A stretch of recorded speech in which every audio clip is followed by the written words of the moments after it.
그러던 중 저는 맡고 있던 프로젝트가 연이어 성과를 내지 못해 그간 회사에서 어렵게 이룬 저의 입지가 점차 흔들리고 있음을 느끼고 있었어요. 그러기에 저는 회사에서 내려오는 굳은 일도 마다할 형편이 아니었기에 마침 부산 출장을 가기로 했던 담당자의 펑크로 인해 제가 급히 출장을 다녀와야 하는 처지에 놓이게 됐어요. 평소라면 고민도 없이 다녀오겠다고 했겠지만서도 그때는 선뜻 나서기가 망설여졌어요. 그도 그럴 것이 당뇨의 합병증으로 신장이 좋지 않던 시아버지께서 투석을 받다 체력이 받쳐주지 않아 갑작스레 입원을 한 지 한 달이 넘어가던 터라 마음이 편치 않았어요. 시아버지께서 입원을 하고 난 후 저희는 한 주도 빠지지 않고 병문안에 갔지만 시어머님은 그것도 부족하다 느끼시는지 점차 병원에 오라는 소리가 잦아지셨고 주에 하루는 이틀이 되고 3일이 되어 최소 주에 3일은 병원에 살다시피 하게 됐어요. 물론 남편은 제외였죠.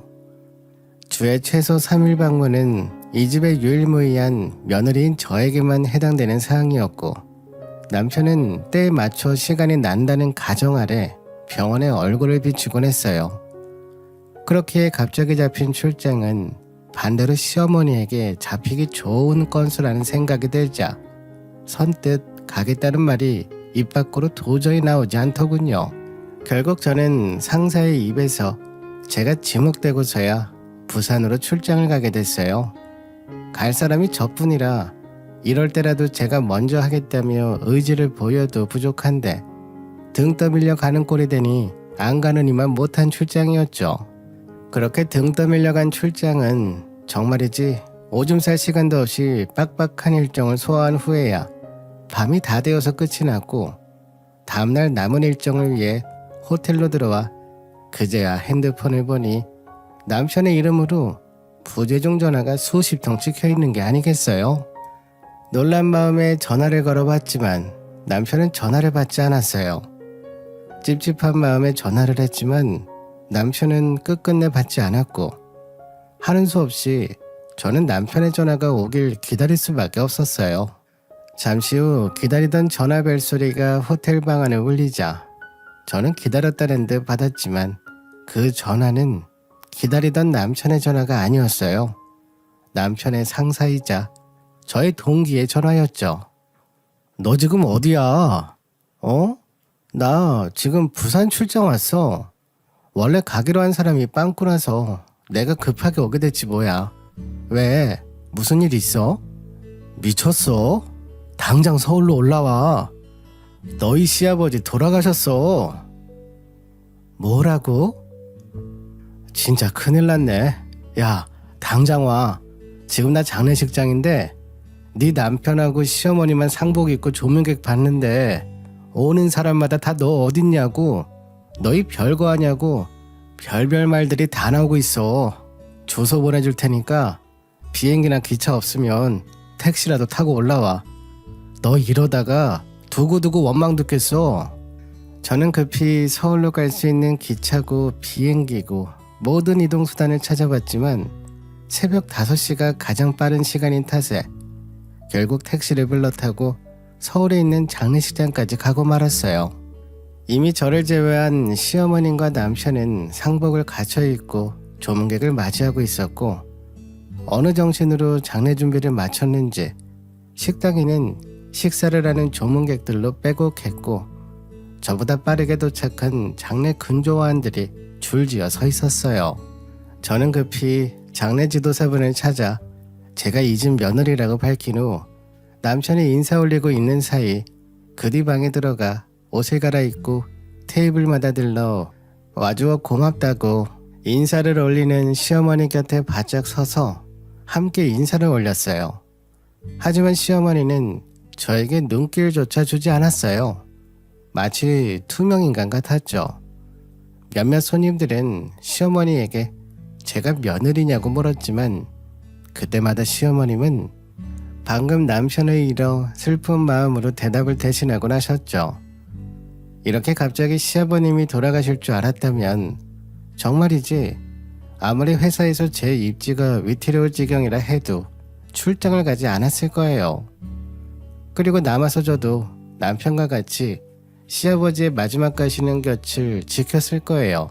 하지만 이런 저의 사정과 마음 따위는 눈꼽만치 봐줄 요량이 없는 듯 시어머니는 저를 데리고 밖으로 나가시더니 주변에 아무도 없는지 살펴보고는 저에게 퉁명스레 말씀하셨어요.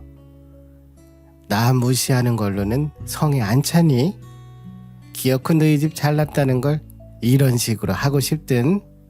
대체 얼마나 시댁을 별 볼 일 없게 여겼으면 오늘 내일 하는 시애비를 뒤로하고 대뜸 출장을 가. 그래서 뭐 속이 시원하니? 안 그래도 별 볼 일 없는 집안 성가신 입 하나 주로 속이 시원하냐고. 네가 그러고도 우리 집 며느리야. 어디 내놓기도 부끄러우니까 장례 끝날 때까지 네 얼굴 안 보고 우리 남편 편히 저승 갈 수 있게 얼굴 비출 생각이라고는 하들 마. 결국 저는 시아버님 장례식장에서 쫓겨나고 말았고, 아버지를 잃은 슬픔이 너무나도 컸는지 남편은 장례식이 다 끝날 때까지도 잠도 자지 않고 먹지도 않고 조문객만 맞이하고 있었어요. 그렇기에 남편에게 도움을 청할 수 있을 리 만무했죠.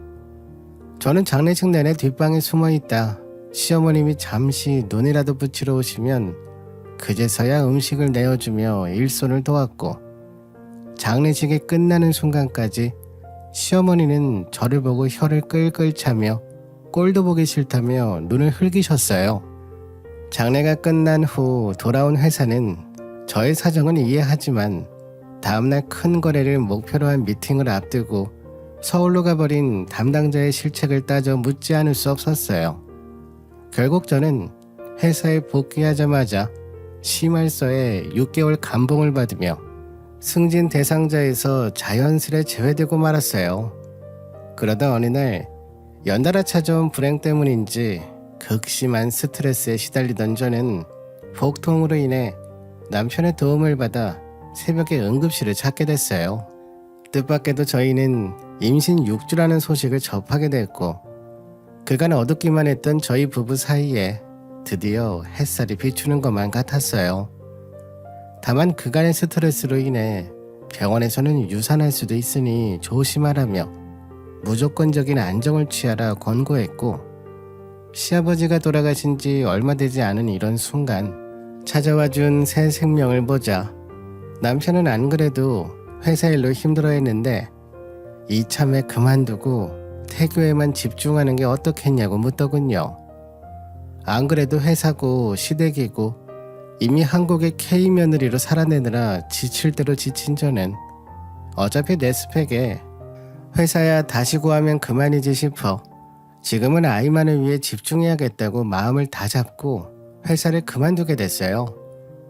저의 임신과 퇴사 소식을 전해들은 시어머님은 남들은 애 가지고도 회사도 잘만 다니던데 너는 뭐가 그렇게 유난이냐며 평소와 같았으면 3절 정도까지는 가야 끝이 날 흠잡이가 아이 덕분인지 1절 만에 끝이 나더군요. 그렇게 저는 10달을 하루같이 하루를 10달같이 소중히 기다리기를 반복하던 끝에 다행히도 건강한 첫째 아이를 출산할 수 있었고, 이제야 비로소 저와 우리 아기로 이루어진 가족이라는 울타리가 견고히 세워진 것만 같았어요. 하지만 아이를 키우는 것은 그간 제가 해온 많은 역할 중 가장 어렵고도 실력이 잘 늘지 않아 늘 애를 먹을 수밖에 없는 일이었어요. 하루하루 육아에 치여 잠도 제대로 자지 못한 채 뜬 눈으로 날을 샌 지도 벌써 며칠이 지나던 어느 날 남편에게서 급히 전화가 왔어요. 시어머님이 욕실에서 미끄러져 허리를 삐끗했다며 자기는 지금 너무 바빠서 못 갈 것 같으니 저에게 필요한 거 없는지 물어보고 챙겨서 다녀와 달라는 것이었죠. 하는 수 없이 시어머님에게 전화해 필요한 게 있는지 묻자 안 그래도 찬거리가 다 떨어져서 집에 먹을 게 없다며 반찬 좀 해오라고 하시기에 저는 회사 근처 저희가 반찬을 사다 먹는 유명한 반찬집에 들려 잘 팔리는 차를 이것저것 골라들고 시댁에 들렸어요.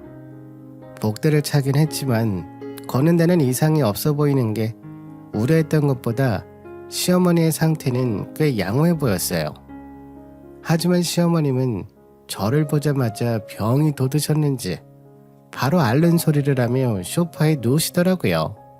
저는 사온 반찬을 반찬통에 담기 위해 주방으로 향했고 하나하나 포장을 뜯어 반찬통에 담고 있었어요.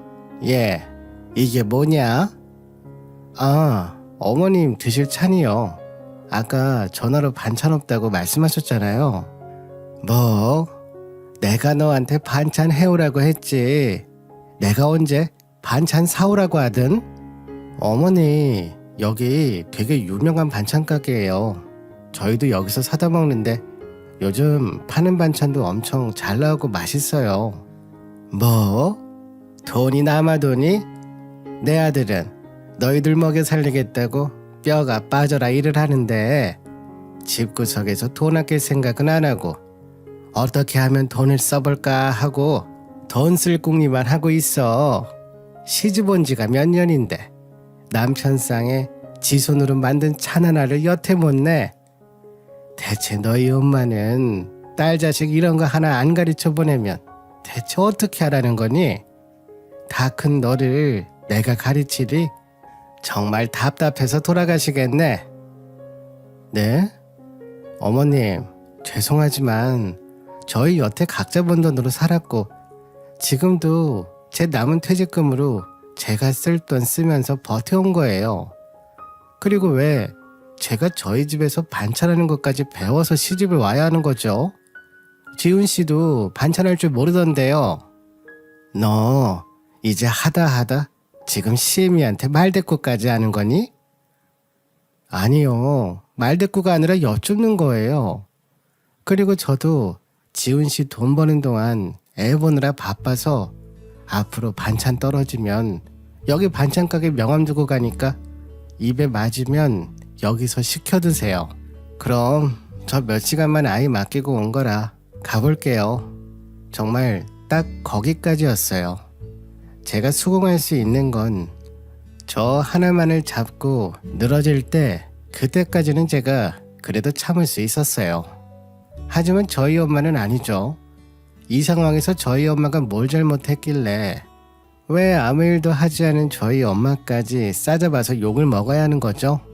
선을 먼저 넘은 건 시어머님이었고 그 선을 눈 감은 채 있었다가는 그나마 있던 선들이 와르르 무너지는 건 시간 문제라 생각됐어요. 그대로 시어머님은 더 이상 저에게 직접 연락하는 일은 생기지 않았어요. 그러던 중 오랜만에 저에게 다이렉트로 시어머님의 전화가 오는 게 아니겠어요? 그러더니 시어머님은 저에게 더위를 먹었는지 입맛이 없다며 새콤달콤한 매실장아찌를 해서 오라고 하시면서 반찬이야 만들 줄 몰라 못 만든다 쳐도 이건 잘 헹궈서 절이기만 하면 되는데 이 정도는 할 수 있을 거라며 해오라고 하고는 전화를 뚝 끊어버리셨어요. 역시나 웬일로 잠잠하다 싶더니 그간 어떻게 하면 저를 다시 골탕 먹일까 이 생각만 하고 계셨던 것 같았어요. 하지만 저라고 더 이상 시어머님 장단에 맞춰줄 마음이 없었기에 저는 남편에게 시어머님이 매실장아찌 만들어 오라고 하는데 나는 절대 못한다며 말하자 남편은 제발 시어머님 하나 계시는데 왜 이렇게 못 잡아먹어서 안달이냐며 당신이 한번 며느리답게 며느리 노릇한 적이 몇 번이냐 되냐고 소리를 치더니 그깟 매실장아찌가 뭐 얼마나 힘들다고 그냥 고분고분 해다 드리면 안 되겠냐고 소리를 지르고는 집을 획 나가버리더군요. 기가 찼지만 남편 돈으로 생활을 이어간다는 부분에서 저도 어느 정도 맞춰야 한다는 사실을 깨닫게 됐어요. 우리는 하나이의 부모고 부부였지만 어찌됐든 제가 지금은 남편에게 신세를 지고 있는 거나 매한가지니까요. 결국 저는 인터넷을 뒤지고 뒤져 매실장아찌 담그는 법을 찾게 됐고 푸른 청매실을 하나 사다가 박박 닦아 말리고 씨를 빼기는 몇 시간 이걸 또 말려서 설탕에 절였다가 빼가며 꼬박 이틀이 걸려 매실장아찌를 만들어 오랜만에 시댁을 찾게 됐어요. 어머니, 잘 지내셨죠? 이거 말씀하신 매실장아찌예요. 시어머니는 역시나 저를 흘끗 쳐다보고는 바로 매실장아찌 뚜껑을 열어 손가락으로 푹 찔러 맛을 보더니 저에게 소리를 지르셨어요. 너 미쳤어? 생각이 있는 거야 없는 거야? 네 시아버지 무슨 병으로 돌아가셨는지 몰라? 당뇨 아니야 당뇨. 이제 하나 남은 나도 성가시니 그래서 나도 확 당뇨나 걸려서 빨리 갔으면 좋겠어서 이런 설탕 덩어리를 가지고 온 거야?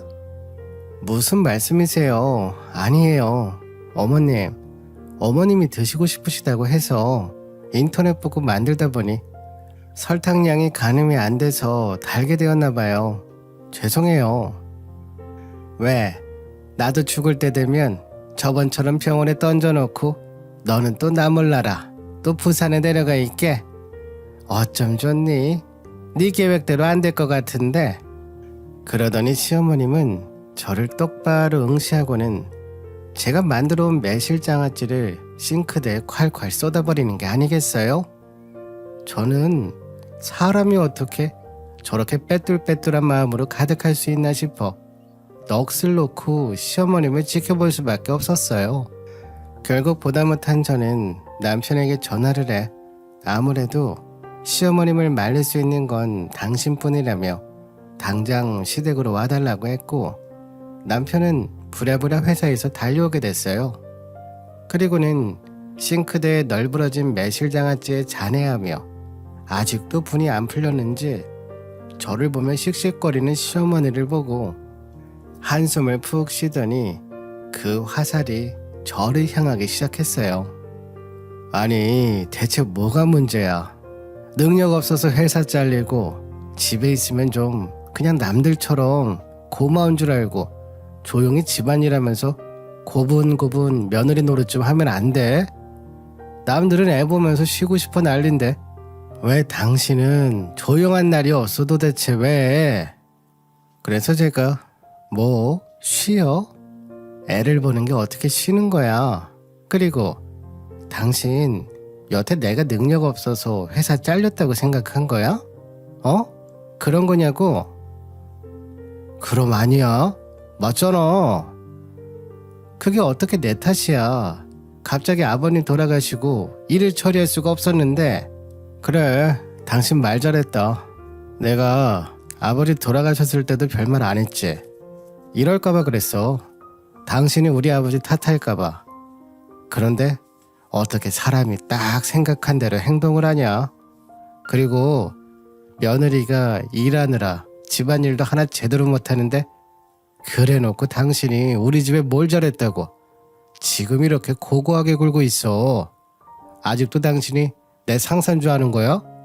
반찬을 잘못 만들었으면 다시 만들면 그만이지. 바쁜 사람을 오라가라 부르고 난리야 지금.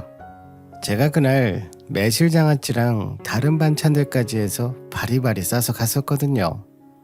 남편 말이 끝나자마자 나머지 반찬통도 싹 다 제가 직접 싱크대에 부어버렸습니다. 제가 고작 이딴 반찬 만들어서 검사받으려고 결혼한 게 아니었거든요. 어찌 보면 시작부터가 잘못된 것 같다는 생각이 그날 처음 들었습니다. 저는 시아버님 장례식 일로 제가 더 맞춰주고 지내려고 노력을 해봤지만 상황을 보니 절대 끝나지 않을 것 같더라고요. 평생 장아찌 만들어다가 어머니께 검사받으러 다닐 순 없잖아요. 그러기엔 내 인생이 너무 하찮아지고 볼품없어지잖아요. 그렇게 그날 이후 남편과의 대화는 없었고 다음날 바로 이혼했어요. 이혼 이야기도 남편 앞에서 꺼내지도 않았습니다. 변호사만 만나니 알아서 해결되더군요. 소장 접수하고 전 남편과 시모에게 위자료까지 청구하자 당연히 전 시모는 눈이 돌아갔지만 그 역시 제가 알 바 아니었습니다. 남한테 화풀이하고 소리 질렀으면 요즘 세상에 당연히 피해 보상을 해줘야죠. 그러라고 위자료가 있는 거니까요.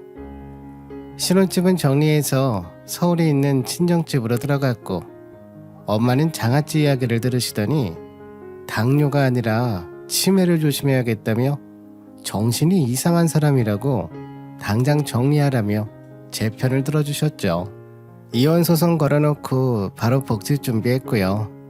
제가 다니던 회사는 바로 못 들어갔지만 저희 업체에 납품해주는 1차 벤더 회사가 있는데 거기에 바로 팀장으로 들어갔습니다. 그리고 딱 6개월 만에 제가 다니던 대기업 그 자리로 복직할 수 있었죠. 2년 전까지 제가 쓰던 책상 그 자리에 다시 앉는데 정말 만감이 교차했습니다. 그날 결정이 아니었다면 딱 하나 매실장아찌는 더 잘 담그긴 하겠죠. 전 남편은 회사에서 마주치진 않았어요. 부산에 있는 공장으로 부서 발령이 나서요. 승질 라인에서 밀리면 일단 부산 쪽으로 보내거든요. 그래서 제가 예전에 부산 출장 내려갈 때 그토록 예민했던 거였고요. 당시 저는 출장이었지만 전 남편은 완전히 내려가서 일하는 거라 아마 거기서 길어야 3년 정도 일하다가 다음 부서 배치 때는 책상 정리할 겁니다. 본인도 알고 있겠죠. 부산에서 전 시모랑 함께 내려가 지낸다고 하더라고요. 이제 만날 일도 없고 제 눈에 보이지도 않을 정도로 멀리 가버렸으니 정말이지 가끔은 제가 결혼을 했었다는 게 꿈처럼 느껴지기도 합니다. 그러다 아이 얼굴 보면 현실이구나 깨닫게 되고요. 이제 그 악몽에서 깨어났으니 저는 현실에서 열심히 지내려고 합니다. 헛된 시간까지는 아니었다 생각해요. 저는 아이를 얻었으니까요.